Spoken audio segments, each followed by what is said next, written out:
नमस्कार दोस्तों, आपका हमारे चैनल हरी एग्ज़ाम पॉइंट में बहुत बहुत स्वागत है।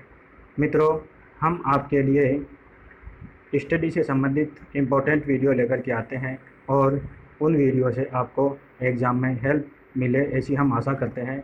तो मित्रों, यदि आप हमारे चैनल के साथ में बने हुए हैं तो आपको कोई भी टेंशन लेने की कोई ज़रूरत नहीं है मित्रों। और हम आपके लिए बहुत सारे वीडियो हमारे इस चैनल में उपलब्ध हैं, तो आप डिस्क्रिप्शन में जा कर के देख सकते हैं, हमारे चैनल में जा कर के देख सकते हैं, आपको बहुत सारी काम की बातें मिलेगी। तो मित्रों, आज के जो हम लेक्चर में बात करने वाले हैं भारतीय राष्ट्रीय कांग्रेस।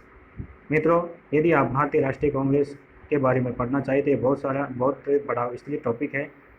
हम आपको वही टॉपिक बताएंगे जो एग्ज़ाम में आने लायक हैं। वैसे तो दुनिया भर में बहुत सारी रामायण पढ़ाते हैं लोग बाग, लेकिन हम आपको वही बात करेंगे जो केवल एग्ज़ाम में आने लायक बात है।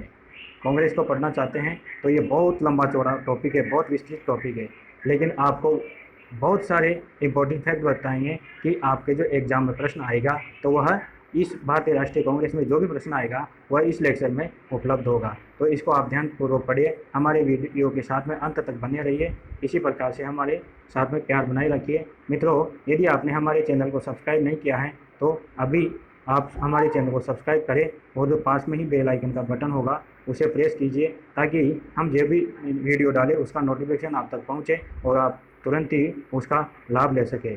तो मित्रों, इसे अधिक से अधिक शेयर कीजिए ताकि अपने दोस्त लोग हैं उनकी भी सहायता हो सके। आप इसे व्हाट्सएप, फेसबुक, इंस्टाग्राम इत्यादि पे शेयर कीजिए। तो आइए मित्रों, हम बिना देरी हुए बढ़ते हैं भारतीय राष्ट्रीय कांग्रेस की तरफ। मित्रों, हमें सबसे पहले तो ये जानना होगा कि भारतीय राष्ट्रीय कांग्रेस की स्थापना कब हुई थी। तो मित्रों, भारतीय राष्ट्रीय कांग्रेस की स्थापना 28 दिसंबर 1885 ईस्वी को हुई थी। मित्रों, ये आपको बहुत ही काम की बात है, डायरेक्ट ऐसा प्रश्न पूछ लिया जाता है कि कांग्रेस की स्थापना कब हुई थी, तो ये हुई थी 28 दिसंबर 1885 को। मित्रों, ये भी आपको याद रखना है कि कौन से स्थान पर हुई थी, तो गोकुलदास तेजपाल संस्कृत कॉलेज मुंबई में। गोकुलदास तेजपाल संस्कृत कॉलेज मुंबई में इसकी स्थापना हुई थी और इसके संस्थापक कौन थे, तो ये हो जाएंगे एहो योम हो जाएंगे। मित्रों, उस समय के जो तत्कालिक जो प्रधानमंत्री वाइस राय थे, तो वाइस राय कौन थे, तो उस समय के जो तत्कालिक वाइस राय थे, तो उस समय के तत्कालिक वाइस राय हो जाएंगे लॉर्ड डफरिन। मित्रों, ये जो लॉर्ड डफरिन है यह 1884 से 1888 तक भारत के वाइस राय रहे थे। आगे हम बात करते हैं कि कांग्रेस के प्रथम अध्यक्ष कौन बने। तो मित्रों, जब 1885 को कांग्रेस की स्थापना हुई तो उस समय कांग्रेस के अध्यक्ष बने थे व्योमेश चंद्र बनर्जी, अर्थात इनको WC बनर्जी भी कहा जाता है। जब कांग्रेस की स्थापना हुई तो उस समय उपस्थित जो प्रतिनिधि थे उनकी संख्या कितनी थी, तो उनकी संख्या हो जाएगी प्रथम अधिवेशन में हो जाएगी 72 संख्या हो जाएगी। आगे हम जानते हैं कि कांग्रेस के प्रथम पार्षद अध्यक्ष कौन थे। तो मित्रों, प्रथम पार्षद अध्यक्ष की बात करें तो ये हो जाएंगे दादाभाई नौरोजी हो जाएंगे। और आगे हम जानते हैं कि कांग्रेस के प्रथम मुस्लिम अध्यक्ष कौन थे, तो ये प्रथम मुस्लिम अध्यक्ष हो जाएंगे बदरुद्दीन तैयब जी। ये आपको याद रखना है, आपसे डायरेक्ट क्वेश्चन पूछा जाता है कि भारतीय राष्ट्रीय कांग्रेस के प्रथम मुस्लिम अध्यक्ष कौन बने थे, तो मित्रों ये हो जाएंगे आपके बदरुद्दीन तैयब जी। तो ये आपके लिए इम्पोर्टेंट फैक्ट है, आप वीडियो के साथ में अंत तक बने रहिए। आपको इस टॉपिक में से प्रत्येक को क्लियर किया जाएगा और एग्जाम में 100% यहाँ से प्रश्न मिलेगा। आगे हम बात करते हैं कि कांग्रेस की प्रथम महिला अध्यक्ष कौन बनी। तो प्रथम महिला अध्यक्ष की बात करें तो ये बनी थी एनी बेसेंट। 1917 में कोलकाता अधिवेशन हुआ था, उस टाइम पे एनी बेसेंट 1917 में कांग्रेस की प्रथम महिला अध्यक्ष बनी थी। आगे हम बात करते हैं कि प्रथम भारतीय महिला अध्यक्ष कौन थी। तो मित्रों, हम जान लेते हैं कि प्रथम भारतीय महिला अध्यक्ष कौन थी, तो ये हो जाएगी सरोजनी नायडू। और सरोजनी नायडू मित्रों उत्तर प्रदेश की प्रथम राज्यपाल भी थी और इन्होंने राज्यपाल के बारे में कहा था कि राज्यपाल एक सोने के पिंजरे में बंद चिड़िया के समान है, ऐसा इन्होंने कथन कहा था राज्यपाल के बारे में। तो मित्रों, आपको इन दोनों में आपको अंतर याद रखना है कि प्रथम महिला अध्यक्ष तो कौन थी, एनी बेसेंट, और प्रथम भारतीय महिला, भारतीय की बात होगी तो सरोजनी नायडू हो जाएगी। यह अंग्रेज थी मित्रों, यह भारतीय नहीं थी। तो इनकी प्रथम महिला के बारे में पूछे कि प्रथम महिला अध्यक्ष कौन थी, तो आपकी हो जाएगी एनी बेसेंट, जिन्होंने 1917 में कलकत्ता अधिवेशन में भाग लिया था और ये उसकी अध्यक्षा बनी थी। और मित्रों, आपसे पूछा जाए कि प्रथम भारतीय महिला अध्यक्ष कौन थी? तो ये हो जाएगी सरोजनी नायडू, जिन्होंने 1925 में अधिवेशन हुआ था, उसमें ये उसकी अध्यक्षा बनी थी। हम जान लेते हैं कि प्रथम अंग्रेज जो अध्यक्ष बने थे कांग्रेस के, ये हो जाएंगे जॉर्ज यूले। कौन थे मित्रों? George Yule. प्रथम अंग्रेज अध्यक्ष हो जाएंगे जॉर्ज यूले। तो ये जो इम्पोर्टेंट फैक्ट थे, इसके सामान्य जो फैक्ट थे कांग्रेस के, ये आपको याद रखने हैं। और हम देख लेते हैं कि जो कांग्रेस के अधिवेशन हुए थे, कांग्रेस के अधिवेशन के बारे में जान लेते हैं कि कौन कौन से अधिवेशन हुए थे, उसमें अध्यक्षता किसने की थी, कहाँ पर अध्यक्ष हुआ, कहाँ पर अधिवेशन हुआ था और कब अधिवेशन हुआ था, कौन सा अधिवेशन था, इन सारी बातों के बारे में हम जानेंगे मित्रों। वैसे तो कांग्रेस के बहुत सारे अधिवेशन हुए, लेकिन हम आपको वही बताने वाले हैं जो एग्जाम में आने लायक है, इम्पोर्टेंट है आपके लिए। यहाँ से ही क्वेश्चन बनेगा मित्रों। आप हमारे साथ में अंत तक बने रहिए, और यदि आपने हमारे चैनल को सब्सक्राइब नहीं किया है तो प्लीज़ सब्सक्राइब कर लीजिए।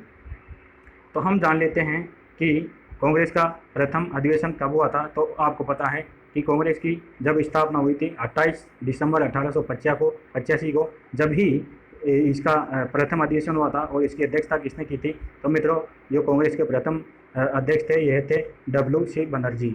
WC बनर्जी हो जाएंगे, और इन्होंने मुंबई में यह अधिवेशन हुआ था। आगे हम बात करते हैं दूसरा अधिवेशन हुआ था मित्रों, ये हुआ था 1886 को। कब हुआ था? 1886 को। और इसके जो अध्यक्ष बने थे, ये थे दादा भाई नौरोजी, और इन्होंने कलकत्ता अधिवेशन की अध्यक्षता की थी। हम जान लेते हैं कि तीसरा अधिवेशन कब हुआ था। तो तीसरा अधिवेशन 1887 को हुआ था, और ये बदरुद्दीन तैयब जी ने यहाँ पर अध्यक्षता की थी। और यह अध्यक्षता कहाँ पर की थी? मद्रास में हुई थी मित्रों, मद्रास में। और यह आपको याद रखना है कि जब तीसरा अधिवेशन हुआ था, तो यह प्रथम मुस्लिम अध्यक्ष बने थे बदरुद्दीन तैयब जी। और मित्रों, दूसरा अधिवेशन हुआ था 1886 में, जब यह बने थे प्रथम पारसी अध्यक्ष बने थे नौरोजी, दादा भाई नौरोजी प्रथम पारसी अध्यक्ष बने थे। और जो तीसरा अधिवेशन हुआ था 1887 को, तो बदरुद्दीन तैयब जी प्रथम मुस्लिम अध्यक्ष बने थे। हम बात करते हैं चौथे अधिवेशन की। चौथा अधिवेशन कब हुआ था? तो मित्रों, चौथा अधिवेशन हुआ था 1888 को।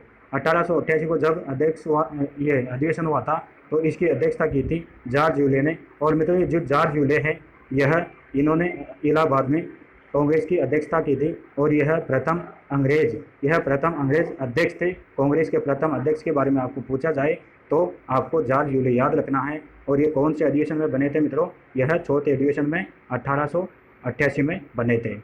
हम देख लेते हैं मित्रों, इम्पोर्टेंट ही देखेंगे हम, आपको ज़्यादा बताने वाले नहीं हैं। यदि कांग्रेस को आप पढ़ना चाहते हैं तो ये बहुत विस्तृत टॉपिक है, लेकिन एग्जाम में जो आपको प्रश्न आने की संभावना है, वहाँ से हमने ये सभी अधिवेशन लिए हैं। तो हम जान लेते हैं सातवें अधिवेशन के बारे में। तो सातवां अधिवेशन हुआ था मित्रों, यह हुआ था 1891 में। और मित्रों, इसकी अध्यक्षता की थी पंडित आनंद चार्लू ने। किसने? P आनंद चार्लू ने मित्रों। और ये नागपुर अधिवेशन में इनकी अध्यक्षता की थी। मित्रों, इस समय पहले तो क्या है, ये जो कांग्रेस थी, इसका नाम कांग्रेस ही था। लेकिन इसके साथ में जब सातवां अधिवेशन हुआ, तो ये 1891 में राष्ट्रीय शब्द भी इसके साथ में जोड़ दिया, अर्थात इसके बाद से ही कांग्रेस राष्ट्रीय कांग्रेस के नाम से जानी गई। आगे हम जान लेते हैं 12वां अधिवेशन। जब 12वां अधिवेशन हुआ, तो ये कब हुआ था? 1886 में। 1886 में हुआ था, और इसकी अध्यक्षता की थी M.R. सयानी ने कलकत्ता अधिवेशन में इसकी अध्यक्षता की थी। और मित्रों, इसी अधिवेशन में जो बंकिम चंद्र चटर्जी हैं, उनके द्वारा जो रचित जो राष्ट्रीय गीत है वंदे मातरम, ये यहाँ पर गाया गया था। तो कलकत्ता अधिवेशन में जब ये जो 12वां अधिवेशन 1886 को हुआ, तो यहाँ पे वंदे मातरम गीत गाया गया था। आगे हम बात करते हैं 21वां अधिवेशन 1905 को हुआ था। 21वां अधिवेशन 1905 को हुआ था। और मित्रों, इसकी अध्यक्षता की थी गोपाल कृष्ण गोखले ने की थी मित्रों। और ये जो गोपाल कृष्ण गोखले ने इसकी अध्यक्षता की थी, ये कहाँ पर की थी? ये वाराणसी में की थी 1805 में इसकी अध्यक्षता की थी। और मित्रों, हम जान लेते हैं कि 23वां अधिवेशन कब हुआ था। तो मित्रों, 23वां अधिवेशन हुआ था, ये हुआ था 1907 में। 1907 में 23वां अधिवेशन हुआ, और यह रास बिहारी बोस की अध्यक्षता में हुआ था।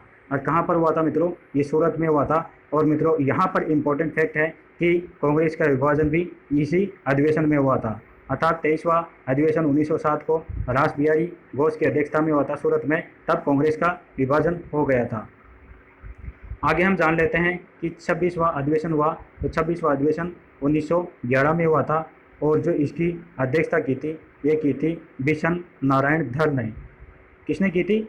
बिशन नारायण धर ने की थी और यह कलकत्ता में इन्होंने अध्यक्षता की थी। मित्रों, जो 12वां अधिवेशन हुआ था, 12वां अधिवेशन आपको दिखाई दे रहा है कि 12वां अधिवेशन हुआ था 1886 में। तो उस समय तो कलकत्ता में जो बंकिम चंद्र चटर्जी हैं उनके द्वारा जो गीत लिखा गया था वंदे मातरम वो गाया गया था। और जो 26वां अधिवेशन 1911 में हुआ था इसमें जो कलकत्ता में अधिवेशन हुआ था ये यहाँ पर राष्ट्रगान गाया गया था। मित्रों, राष्ट्रगान गाया गया था। आगे हम बात करते हैं कि 31वां अधिवेशन हुआ। 31वां अधिवेशन हुआ 1916 में। तो यहाँ पर 1916 में अंबिका चरण मजूमदार ने अध्यक्षता की थी और ये अधिवेशन हुआ था मुंबई में। और मित्रों, जो 1931वां जो अधिवेशन हुआ था 1916 में, यहाँ पर ही लखनऊ समझौता हुआ था। मित्रों, लखनऊ समझौता 31वें जो मतलब ये कांग्रेस का अधिवेशन हुआ था उसी में ही लखनऊ का समझौता हुआ था। आगे हम जान लेते हैं 32वां अधिवेशन। तो मित्रों, 32वां अधिवेशन हुआ था 1917 में। कब हुआ था? 1917 में। मित्रों, इसकी अध्यक्षता की थी श्री एनी बेसेंट ने कलकत्ता में इसकी अध्यक्षता की थी मित्रों। और यह प्रथम महिला अध्यक्ष थी। मित्रों, प्रथम महिला अध्यक्ष बनी थी। मैंने आपको पहले भी बताया था कि जब 32वां अधिवेशन 1917 में हुआ तो श्री एनी बेसेंट कलकत्ता में इन्होंने अध्यक्षता की थी और ये प्रथम महिला अध्यक्ष थी। आगे हम बात करते हैं 39वां अधिवेशन। तो 39वां अधिवेशन 1924 में हुई थी और 39वां अधिवेशन 1924 में तो इसमें जो अध्यक्षता की थी ये की थी महात्मा गांधी ने। और ये कहाँ पर की थी? ये बेलग्राम में की थी। तो मित्रों, आपको यह इम्पोर्टेंट है, इसको आपको याद रखना है। यह वेरी वेरी इंपॉर्टेंट है। IMP इसको याद रखना है कि गांधी जी ने कौन से अधिवेशन में भाग लिया। तो मित्रों, इन्होंने जो अध्यक्षता की थी तो ये की थी यह 39वां जो अधिवेशन हुआ था 1924 में हुआ था मित्रों। तो ये महात्मा गांधी ने यहाँ पे अधिवेशन में अध्यक्षता की थी और ये बेलग्राम में हुआ था। तो मित्रों, एकमात्र 39वां अधिवेशन हुआ था कांग्रेस का, इसमें केवल महात्मा गांधी ने एक ही अधिवेशन में इन्होंने अध्यक्षता में भाग लिया था। इन्होंने यहाँ पर ये कांग्रेस के अध्यक्ष बनाए गए थे 1924 में बेलग्राम में। तो यह आपको याद रखना है। आगे हम बात कर लेते हैं मित्रों 40वां अधिवेशन हुआ। मित्रों, कब हुआ था 40वां अधिवेशन? 1925 में। मैंने बताया था कि 1925 में जब अधिवेशन हुआ था तो यह सरोजनी नायडू ने कानपुर में कांग्रेस की अध्यक्षता की थी, सरोजनी नायडू ने। और यह प्रथम भारतीय महिला अध्यक्ष थी। मित्रों, भारतीय महिला अध्यक्ष की बात करें तो सरोजनी नायडू थी। और मित्रों, इनके बारे में एक फैक्ट और याद रखना है कि यह उत्तर प्रदेश की प्रथम महिला राज्यपाल भी थी। आगे हम बात करते हैं 44वां जो अधिवेशन हुआ था। तो 44वां अधिवेशन 1929 में हुआ था। और यहाँ पर जो अधिवेशन में जो अध्यक्षता की थी यह पंडित जवाहरलाल नेहरू ने की थी। और ये अधिवेशन कहाँ पर हुआ था मित्रों? ये लाहौर में हुआ था। यहाँ पर पूर्ण स्वराज का प्रस्ताव रखा गया था। पूर्ण स्वराज का प्रस्ताव रखा गया था। और यहाँ पे क्या है, 26 जनवरी को ही स्वाधीनता दिवस मनाने का निर्णय लिया गया था मित्रों।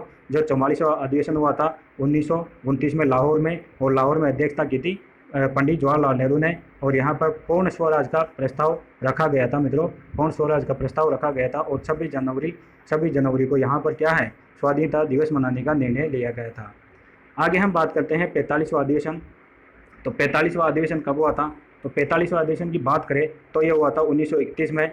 और 1931 में जो अध्यक्षता की थी ये की थी वल्लभ भाई पटेल ने कराची अधिवेशन में कांग्रेस की अध्यक्षता की थी। और मूलभूत रूप से इन्होंने क्या है, राज्य में आर्थिक जो नीतियां हैं उनके बारे में दस्तावेज पेश किए थे। उन्होंने दस्तावेजों को प्रस्तुत किया था मित्रों। आगे हम बात करते हैं 48वां जो अधिवेशन हुआ था कांग्रेस का। तो 48वां अधिवेशन 1934 में हुआ था। 48वां अधिवेशन कब हुआ था? 1934 में हुआ था। और 1934 में जो अध्यक्षता की थी ये की थी डॉक्टर राजेंद्र प्रसाद ने। और यह अधिवेशन हुआ था मुंबई में। आगे हम बात करते हैं 51वां अधिवेशन। 51वें अधिवेशन की बात करें तो 51वें अधिवेशन में सुभाष चंद्र बोस ने अध्यक्षता की थी। ये की थी 1938 में। जब 51वां जो अधिवेशन हुआ 1938 में, ये सुभाष चंद्र बोस ने यहाँ पर अध्यक्षता की थी। और ये हरिपुरा अधिवेशन में ही इन्होंने भाग लिया था। आगे हम बात करते हैं 54वां अधिवेशन। तो 54वां अधिवेशन की बात करें तो 54वां अधिवेशन 1946 में हुआ था। और ये जो जेपी कृपलानी है, इन्होंने अध्यक्षता की थी मेरठ में। मित्रों, हम बात करते हैं कि जो कैबिनेट मिशन है, ये इन्हीं के टाइम पर भारत में आया था। कैबिनेट मिशन इन्हीं के समय पर भारत आया था। तो ये 54वां अधिवेशन था 1946 में, जब इन्होंने जेपी कृपलानी ने मेरठ में अध्यक्षता की थी, तो इसी समय कैबिनेट मिशन भारत आया था। हम बात करते हैं 55वां अधिवेशन। 55वां अधिवेशन की बात करें तो ये हुआ था मित्रों 1948 में। 1948 में इसकी अध्यक्षता की थी डॉक्टर पट्टाभी सीतारामैया ने। डॉक्टर पट्टाभी सीतारामैया ने 55वां जो अधिवेशन हुआ था 1948 में मित्रों, तो ये जयपुर में अंतिम अधिवेशन हुआ था।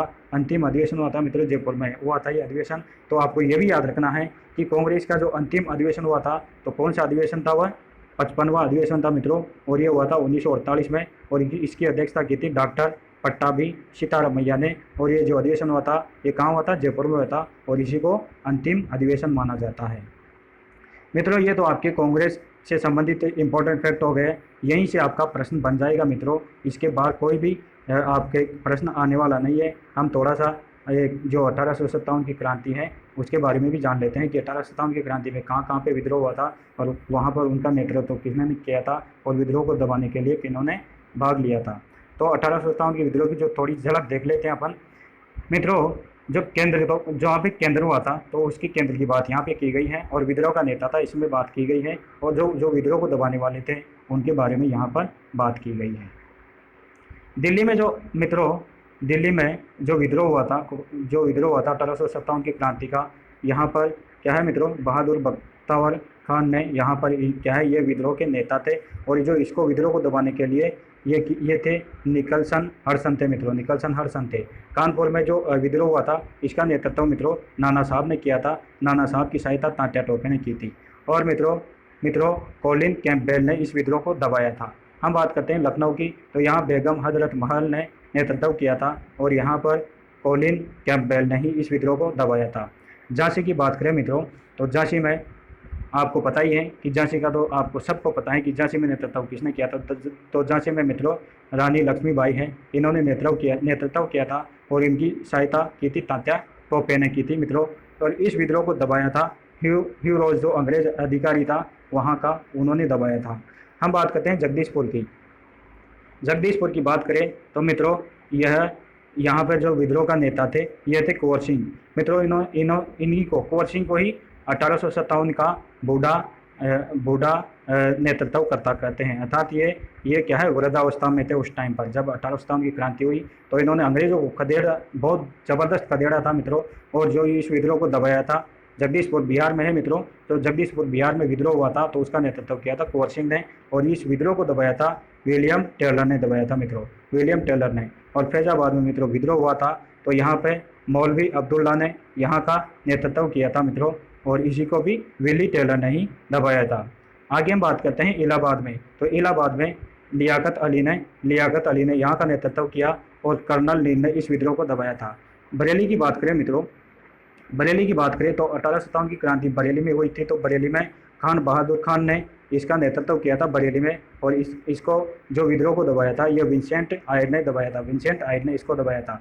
तो मित्रों, आप हमारे साथ में इसी प्रकार से बने रहिए, और आपके लिए हम इम्पोर्टेंट फैक्ट लेकर आते रहेंगे। और मित्रों, आपको हमने आज कांग्रेस के बारे में पढ़ाया। हमने इसकी स्थापना से लेकर के इसके इम्पोर्टेंट फैक्ट, इसके जो मतलब प्रथम जो अधिवेशन हुआ था उसमें अध्यक्षता किसने की थी, प्रथम मुस्लिम अध्यक्ष कौन बना था, अंग्रेज कौन बना था, प्रथम महिला अध्यक्ष कौन बनी थी, और इसके जो इम्पोर्टेंट जो अधिवेशन थे उनके बारे में भी हमने बताया। और मित्रों, थोड़ी सी झलक आपने इसके बारे में भी देखी 1857 की क्रांति के बारे में। तो यहाँ से आपसे प्रश्न पूछ लिया जाता है। तो मित्रों, आप इसी प्रकार से हमारे चैनल के साथ में बने रहिए, और आपको हम जल्द ही एक अच्छे टॉपिक के साथ में मिलने वाले हैं। जय हिंद, जय भारत।